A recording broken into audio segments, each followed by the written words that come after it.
যারা গত 16 বছর ধরে নির্যাতনের খড়গ ক্যাম্পাসে জারি রেখেছিল তাদেরকে মাফ করে দেওয়ার একটা প্রবণতা তারা।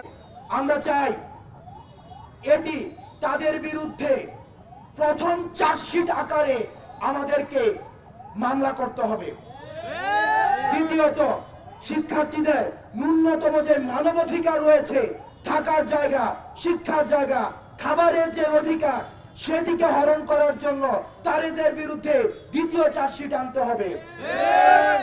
শিক্ষার্থীদেরকে প্রতিনিয়ত শিবির সন্দেহে ক্যাম্পাসে, হলে, ডিপার্টমেন্টে যেই ধরনের নির্যাতন করা হয়েছে, তাদেরকে এই রাজনৈতিক নির্যাতনের বিরুদ্ধে তাদের বিরুদ্ধে তৃতীয় চার্জশিট আনতে হবে। চতুর্থত, আমরা দেখেছি কিছু কিছু শিক্ষক তারা ছিল পার্ট টাইম শিক্ষক এবং ফুল টাইম রাজনীতিবিদ। এই ফুল টাইম রাজনীতিবিদ যারা ছাত্রলীগের এই নির্যাতনকে প্রতিনিয়ত প্রশ্রয় দিয়েছে, তাদের বিরুদ্ধে আমাদেরকে চতুর্থ চার্জশিট আনতে হবে।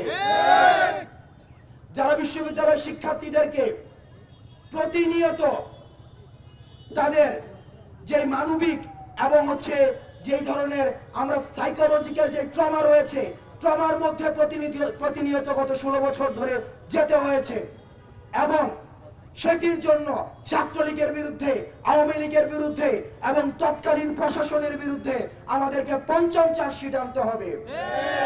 এবং সেটির যখন সুষ্ঠু বিচার নিশ্চিত হবে, ছাত্রলীগ এবং আওয়ামী লীগের যখন সুষ্ঠু বিচার নিশ্চিত হবে, তখন ছাত্র নাগরিক সিদ্ধান্ত নিবে তারা আর এই বাংলাদেশে পুনর্বাসিত হবে কি হবে না। আমাদের জানা মতো আমরা দেখেছি, আমরা জার্মানিতে নাৎসি দলের কোন ধরনের রাজনৈতিক কোন অধিকার নেই। যারা বিভিন্ন জায়গায় মানবাধিকারের প্রশ্ন তুলছেন আওয়ামী লীগ এবং ছাত্রলীগের বিরুদ্ধে, আপনাদের মায়া কান্নাগুলোকে আমরা আমলে নিতে চাই না। সুতরাং আগে ছাত্রলীগের, আওয়ামী লীগের বিচার নিশ্চিত হবে, তার পরবর্তীতে আমাদের অন্য কিছু সিদ্ধান্ত।